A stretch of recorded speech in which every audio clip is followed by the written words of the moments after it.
Good morning, folks. How are you all doing? Yes, we're at Greg's. We're at the halt in Ryder, or just outside Ryder, Radar, call it what you will. I did organise a ride out this morning, heading up Elan Valley, but nobody bothers to turn up. I'm just checking. Yep, it is working. Why am I checking? Because I got a new camera. I'm hoping that comes up in the mirror. Yes, DJI Osmo Action 4 with a wireless mic. Now it's my first road test with this thing. I had issues earlier where the mic wouldn't connect, so I have no idea what the audio quality will be like. I'm hoping it works.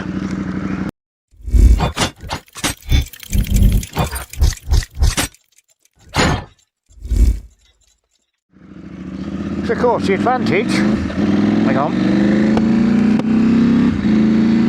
of a wireless mic is the side the camera is no longer open and therefore the camera is waterproof.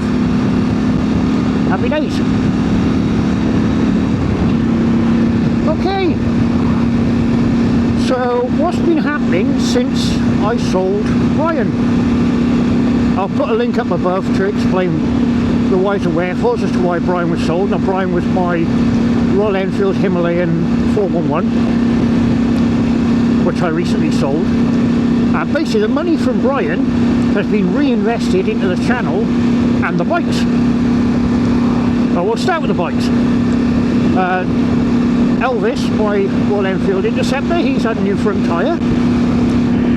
KTM, the big lad, he's had some money spent on him. New rear tyre, I've gone for another Analyst Capra-x, which I find a really good tyre for me personally. It's classed as a 50-50 tyre. I think 60-40, as in 60 off-road, 40 on-road personally. I've ridden mainly roads on the tyres so far, not a massive amount of off-road. They're great off-road for my level of skill level, if you like. And on-road they work perfectly well. For a fairly knobbly tyre, I've got no complaints. In the dry they stick to the road really well, in the wet they're not too bad at all. So I'm not complaining. I think I worked out as getting about 7,500 miles, 7 to 7,500 miles on a front tyre.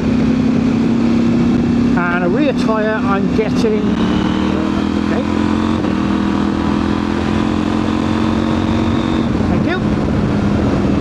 And the rear tyre I'm getting around 5,000 miles, and that's predominantly road riding. Excuse me. So yeah, we had a new back tyre. I've also put on a new chain and sprockets.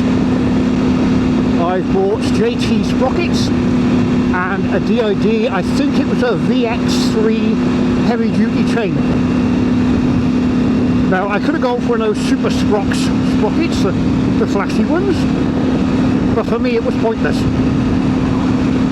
For my level of riding, etc. I mean, they're about 70 quid for a sprocket, a rear sprocket. It's a pointless waste of money for me. I paid about 25 quid for a rear sprocket. It's a lightweight JT jobby. Does the job for me. I kept the standard gearing. I think it's 16 front, 45 rear, I'm not 100% certain. Now the front sprocket I've gone for a solid one. Hang on. Lighter up. The original front sprocket has got like a rubber cush drive to it, like a rubber insert. I didn't go for one of those, I went for a solid sprocket this time. The downside is, it is a more noisy sprocket, you can hear it turning. Doesn't particularly bother me. And the fact I run an open front sprocket cover doesn't help, of course. And the reason I run an open one is because it's easier for cleaning when you've been off-roading things. And you can keep an eye on your sprocket better. So a bit of excess noise doesn't really bother me in the slightest. It's not a quiet bike anyway.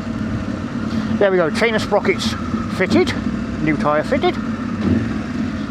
I've also organised and sorted out my service, the next service on the bike. That's not cheap.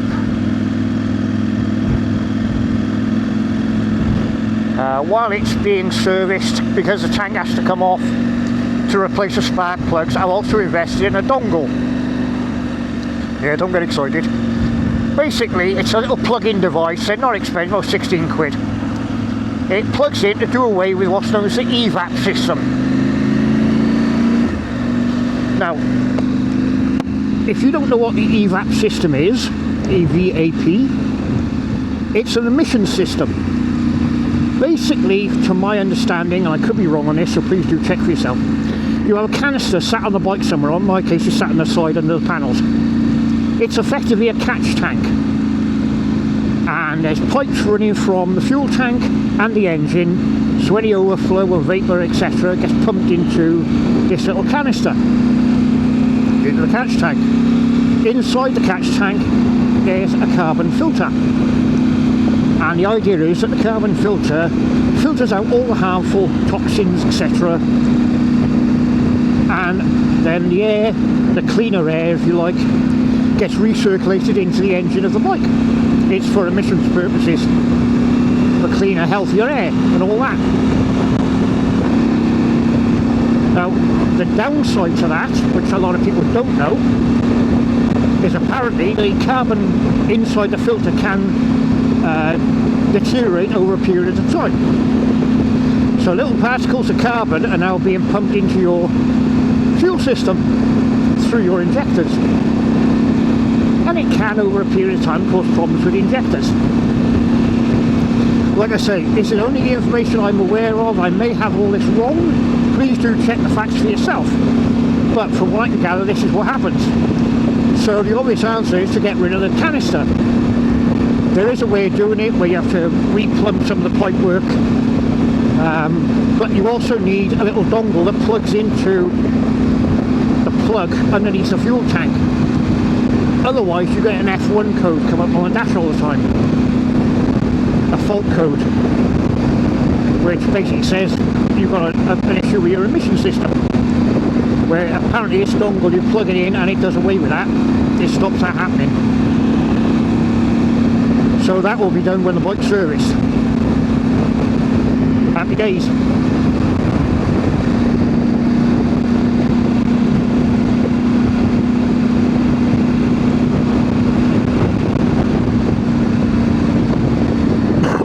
Excuse me.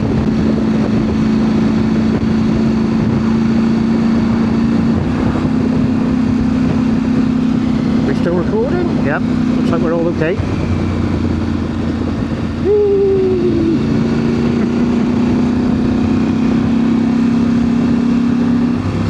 Now, the other thing I invested in, which is for the channel, was a new camera. As I said at the start, I've bought myself a brand spanking new DJI Osmo Action 4. I didn't want the 5 because A, it's way too expensive, because I pay for all my equipment, I don't get sponsored or anything, and B, it's full of technology which I don't use. Now, I really like my Action 3 camera, which I have. I think the video quality is far superior to that of GoPro. Definitely way better than my GoPro 4, that's for sure. They're different leagues, to be fair. The only problem is, with the 3 I've had murder trying to get the audio right. I've tried various mics, I've tried audio adapters, I've had to put on mono instead of stereo, and it's just been a bloody nightmare. So I thought to myself, well, I want to get a second camera anyway, because my GoPro 4 is playing up something rotten. And I happened to be rummaging through Amazon, and there was an offer on the Action 4 brand new with a brand new mini mic and transmitter. Only one micro. And the whole lot was a package deal, and it would save you around 100 quid. I thought, yeah, that'll do me, I'll have some of that. As soon as I had the money from the sale of Brian, well, rather than wait until I can afford it, I'll get it now while I can, which is what I did. I ordered it. The only bit that really annoyed me, I paid for next day delivery, and the following day the microphone turned up. No sign of the camera. When I checked the order, the camera is being sent separately and could take up to a month to arrive. So as you can imagine, I was none too impressed with that. It did actually turn up about a week later, 5-6 days later. Still not happy because I paid for next day delivery for a package deal, but they're actually sent separately, so be aware of that, or it does save you £100. Now, camera actually arrived yesterday. When you get a brand new one, you have to register it or activate it or whatever it is by going on to the app, this DJI Mimo app.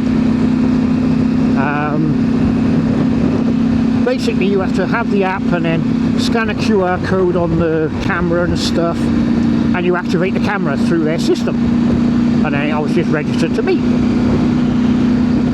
This is all very high tech and complicated for someone like me, and I will be honest, it done my head in. I came very close to hurling the camera across the room at the wall. Fortunately, I have an IT department. My IT expert, that is Mrs. Grunt, who's got a damn sight more patience than I have and a whole lot more knowledge of using things like computers and stuff. So the IT department, i.e. Mrs. Grunt, managed to sort it out for me and got it all registered. Linked up the little mini mic, which is a tiny little thing. Happy days. Now, as I said at the beginning of the video, the mini mic is great because it's inside my helmet. There's no wires or anything attached to the camera itself, which means the covers stay on the camera, therefore maintaining its waterproofness. Is waterproofness a word? Well, it keeps it waterproof anyway. To what extent I don't know, but it is waterproof. Which is better than having wires and plugs stuck in the side of it. Now the mini mic is absolutely tiny, it's about 1/2 inch square, and it comes with a little clip-on dead cat as it's known, a little furry mic cover, which should reduce wind noise. On the back of the microphone is a little spring clip, so you can clip it to your shirt or your jacket or whatever, but it also comes with a small magnet. Now what I've done is I've taped the magnet inside my helmet, or helmets, so I bought extra magnets, so I got 3 helmets. I use micropore tape, which I find really good for sticking things into helmets, and I've sticky taped the magnets into the inside of my helmet, and then the mini mic just literally connects to the magnet. That's it. So I can run one microphone and one camera over 3 helmets by simply switching them over. I don't need separate mics as I did before when I had it wired. So that makes life a whole lot easier. It also means I can take the camera off my helmet and actually film with it and record audio at the same time without any wires. Wonderful! Now what I have done, for safety's sake, is I've added a tether. A little sticky pad stuck inside my helmet with a piece of string hanging off it, basically, tied to the mini mic. So if it did fall off the magnet, it won't drop on the floor and disappear down the road at 60 miles an hour for me to discover 3 hours later I lost my microphone. Because they ain't cheap.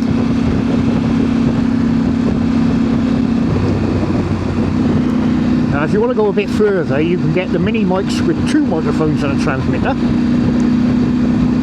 which is a lot more complicated. It does, I believe, involve plugging the transmitter into the camera somehow, which obviously means it's no longer waterproof unless you plug it into a separate audio recorder. And you can have 2 mics, like one in your helmet and one in, as a lot of people do, in a backpack. In your backpack. So that you can record engine noise, if you want to go that far. And apparently these mini mics and the mic 2s and all that all work with various cameras, not just DJI, they work with GoPro and stuff.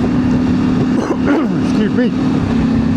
Now I'm not going to do a review of the camera and the mic because I don't have the technological skills. That's what I'm trying to do. I can't even say it. I'm not clever enough to do shit like that. All I can tell you is it works for me. I stick a magnet inside my helmet, I connect the mic to the magnet, switch on, happy days. Now apparently these mini mics will last all day long if you leave them switched on. And in theory, when you switch on to record, it connects the mini mic, takes a few seconds, so do yourself 10 seconds before you speak. And then when you switch off the mic, the recording, it disconnects the mic. In theory that works. As far as I can tell, what you cannot do is turn on the microphone remotely. So, we shall see how we get on with it. I had problems this morning where the mic disconnected itself from the camera. Absolutely no idea why. But I think I managed to get it working again. And if you're watching this video, it has worked. Let me just check. Right, I think it's still connected. I think it's still recording. You have a little green bar flashing back and forth on the front screen. On the back screen. That matter. Yeah, I think we're all good. We shall discover.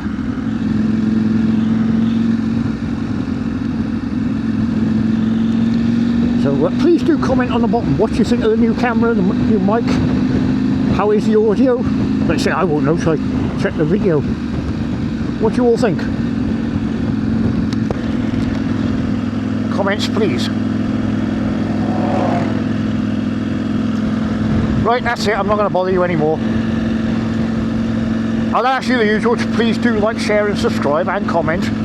All the interaction really does help build my channel. I'm aiming to hit 1,000 subs this year. I'm on 879 I think at the moment. I'd love to hit 1,000, just say I've done it. Really would be great. But in the meantime folks, whatever you're doing, please be safe, ride safe and have fun.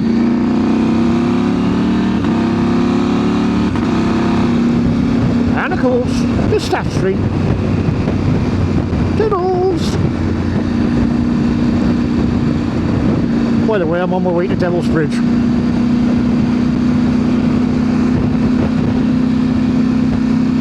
If I remember, I'll stick a link up above where myself and Norton Unofficial, as he's known on YouTube, did a run up this way. We did Dealing Valley in reverse. Pretty cool. Right, I'm gone. Toodles.